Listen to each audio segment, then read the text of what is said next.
So, on MTDCNC today, I'm with Richard Jordan, who's our business correspondent for the MTD MFG channel. Now, if you haven't watched the programs that myself and Richard put together, they come out every Friday afternoon on MTDMFG.com, and it's all about manufacturing and what's happening in the world of UK manufacturing. Richard, welcome to, let's call it the other side of the camp here, the MTD CNC channel. Yeah, nice, new home, liking it, yeah. First time you've ever been on here, and probably the first time some of our audience would have seen or heard from you. Today we're going to be talking specifically about Brexit. We're going to look at what's currently going on within the government, within Parliament, where it's going. We're going to talk about some of the things that have happened and whether they should or shouldn't have happened, and you know, look at both sides of the argument. So firstly, Richard, welcome here today. But let's start with it. What is actually happening at the moment? Because there's been a vote, or there's been some changes already today, isn't there? Yeah, I mean, it's a very funny situation in that everything is exactly the same as it has been for weeks, and yet everything is also constantly changing. So it's a very difficult place to be at, particularly if you live at number 10 Downing Street, I'd add. Even the cat. Even the cat's not happy. Even the cat doesn't know whether to go in or out. But anyway, actually there was a good story about a French politician that's called her cat Brexit, because every time she takes it to the door, saying it wants to go out. Once it gets there, it just sits there and looks at it and doesn't know whether it wants to go out or not. So yeah, but where we're at the moment is that Theresa May has asked for another extension to Brexit. There's always this, the big thing was to get out before the European elections, which are on May the 23rd. But we've now, or the UK government has now asked if they can extend the deadline until June the 30th.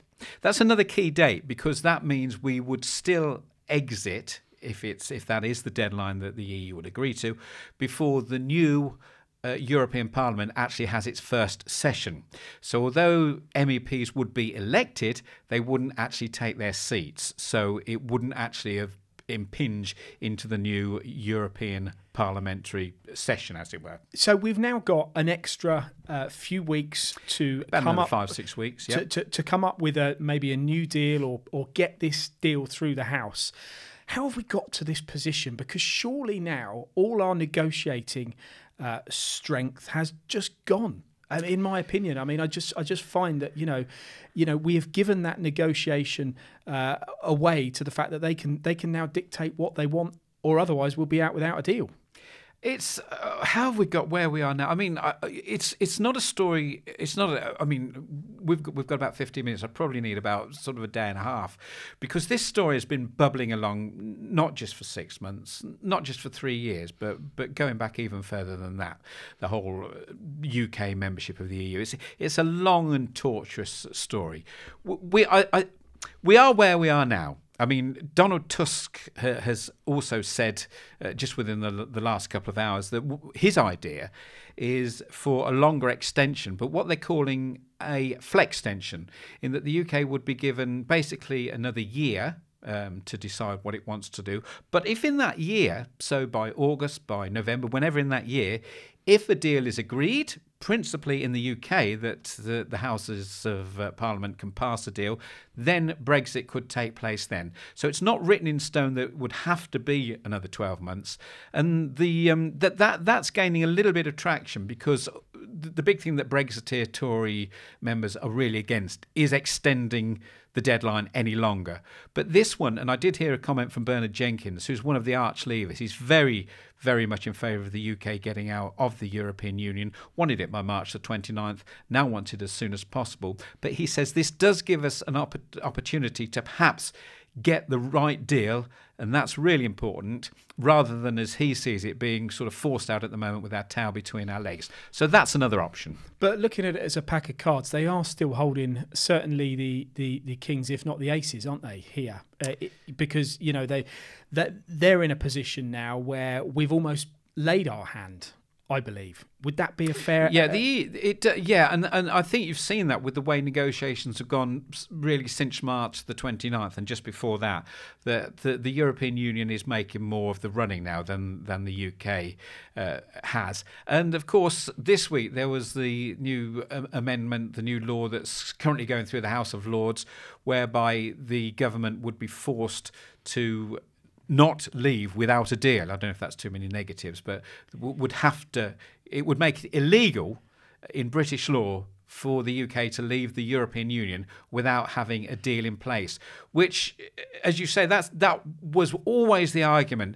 Take away that, and you're really making it difficult for Theresa May to negotiate. Because if we're saying, well, we want a deal at any price, then they,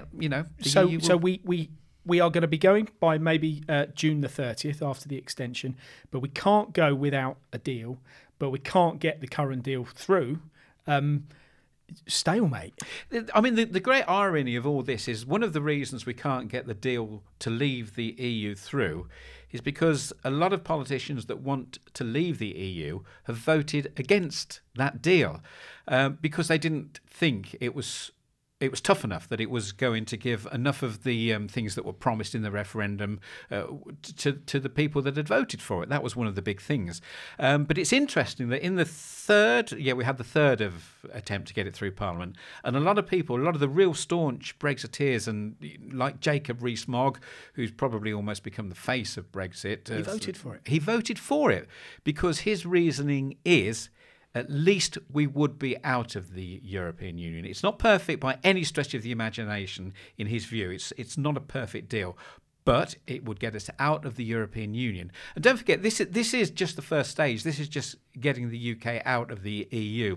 Then the negotiations have to start on the future trading relationship. Well, the feeling around the country, though, about the democracy element, the fact that, the 17 million or more voted out than voted to stay in, and now they feel that, what was the purpose of the vote initially if their views aren't going to be taken, let's say, seriously and actioned upon? Because it must feel, for those that did vote out, that actually they've not been listened to. And what was the point in asking? I do feel strongly, regardless of whichever side of the camp you sit in or out, if we have a vote here in the company and, 3 outweighs 2, then we'll go with the 3, because what's the point in having the vote in the first place? But how would the other side see it? Well, I think the thing that's constantly pointed to is to how close the referendum was. If the result had been 60-40, say, then I don't think the whole last 2.5 years probably wouldn't have happened. 60-40 either way, whether it's 60% remain, 60% leave, whichever way it had gone, that would have been a really definite result, and it would have made things a lot easier for the government to implement the decision of that referendum. The fact that it was slightly less than 52% and slightly more than 48% means, to all intents and purposes, the country is split down the middle. So do you ignore 17 million people who wanted to leave, or do you ignore 16 million people that wanted to remain? Possibly you had to accept that one way or another you were going to upset a lot of people. Whether the option that has been looked at was to try to keep everybody happy by having a sort of Brexit but not too hard, I don't know. But the way it's going, I think virtually everybody feels unhappy. And I think, more to the point, I think most people just feel fed up with politicians. I've never known such an air of despondency over Parliament. And whilst they've always been the butt of jokes, more so than ever now. Wasn't there, was it Margaret Beckett, did you say, came out with a statement this morning? Well, I was just before we went on air, I was talking about Baroness Varzi. What we were talking about was that in an interview, I think it was with Channel 4 News, she was talking about why the referendum originally came to pass. But so we're going back about 4 or 5 years now, prior to the 2015 election, which, remember, the Conservatives won with a majority at that time. And the thinking behind it was the Conservative Party has for years had a faction within it that's very anti-European. Europe. People like Bill Cash, Peter Bone, these people that have been members of the Tory party and Peter members Bone's of Parliament. our local MP. He's MP for Wellingborough, indeed. Yeah, but they've been very anti-EU for such a long time, and they wanted to finally put it to rest. If you look at the last 5 or 6 Conservative leaders, nearly all of them have had to fall on their sword or been kicked out over Europe. And so David Cameron's idea was, let's put this to rest once and for all. We will promise in our referendum. This comes, as I say, from Baroness Varzi, who was part of the government at the time. What she said is, at that time, they were saying, let's put it in our manifesto for the 2015 election that we will have a referendum if we win that election. The thinking was within the Conservative Party that the polling was showing it would probably be another hung parliament at the end of it, and we'd be in the same state of play that we were before that, in that the Liberal Democrats would be supporting a Conservative-led government, so another coalition. And the first thing that they would demand in order to be in that coalition is no EU referendum. So the thinking was, we can be clever, we can say to our own side, look, we've tried to have this referendum, but to stay in power we need the support of the Liberal Democrats, and they'll only agree to it if we say no referendum. History has shown that didn't work out at all. It didn't, and it was an extremely poor campaign, I think, from the Remain side back then. But on a positive front, Richard, we do a lot for the MTD MFG channel. Our viewers here will be making components for all kinds of industries, and they are predominantly very busy at the moment. You know, the UK industry, certainly from the aerospace. Okay, we've seen a few changes in the automotive side, but medical, general commercial work, the market is busy, and we're hearing still lots of success stories of investment. So are people just kind of getting on with things and ignoring this? It seems to have got to that stage now where I think we all know something will happen. What that something is, we don't know. But we could be hit by an asteroid tomorrow. You can't stop planning because of what might happen. So industry, I think, is now just rolling up its sleeves and getting on with it. We were talking this week on the show about the head of Talgo, which is a Spanish company looking to invest in the UK. And the boss of that company is saying, whatever happens, whatever the uncertainty over Brexit, we are going to go ahead and invest in the UK. We're looking to create 1,000 jobs in Scotland at a new plant because we have confidence in the abilities of the UK, in the type of skills that we have here to be successful for our business going forward. And I think you're finding a lot of that businesses are saying, we've got to get on with it. Whatever happens, we're still going to be here. It might be some aspects of our life might be harder, but we're going to work hard and we're going to put in place the things that we need going forward. Because this audience is a little bit more niche in the fact that the general metal cutting of component manufacturer. So they'll be supplying products into the pharmaceuticals, the packaging industry, and so forth.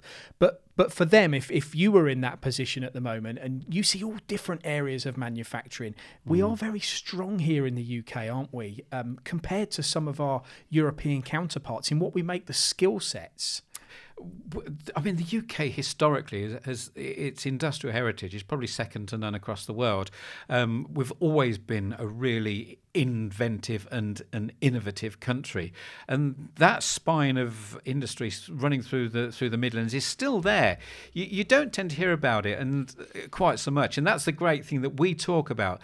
A lot of smaller companies, a lot of innovative companies that are really pushing the new technologies, the technologies of tomorrow, that are going to be creating the wealth. These companies are still looking to hire people, still looking to invest. And there are so many success stories out there that tend to get obscured by the fog of Brexit a bit. And do you think that the industry will have the final word, really? You know, business will have the final word, because business isn't going to stop. You know, our business continues to grow like our clients' businesses do, and like the people that we supply work to, their businesses are growing. Would you say that trend is going to continue? And if so, Richard, where do you think this will all end? Where do I? Oh, yeah. I'll just show my crystal ball. I mean, the thing is, there are always bumps in the road. I mean, who in 2007 could have predicted that within 12 months we'd be entering the biggest recession since the 1930s. I don't remember anybody saying that. And I don't remember businesses saying, well, we need to really tighten our belts just in case there's a recession in 12 months.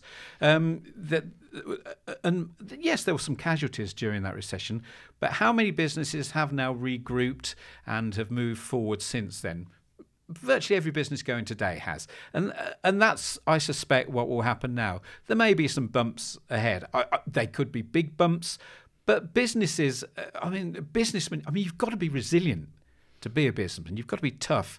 And I think that's aeroplanes need to fly, cars need to drive. Exactly. Operations need to happen, hips need to be replaced, like one of our colleagues here at MTD. So these things will carry on. They will do, yeah. If you want to watch more of Richard's topics that we discuss, we do that every Friday on the MTD MFG channel. Richard is a wealth of knowledge in manufacturing, and it covers a very broad spectrum of industries. But as for now, hopefully this has given you a little bit of an insight as to the, if you haven't been watching it on the telly, as to what's happening at Brexit, and the fact that actually most of your peers and colleagues are busy at the moment in the industry like we are. And we need to keep positive, because we will come out of this, and UK industry and manufacturing is definitely at the forefront of making parts. And those, as I said already, those planes will always fly, those trains and those cars will always be moving, and we'll be part of that. Thank you very much, Richard. Thank you.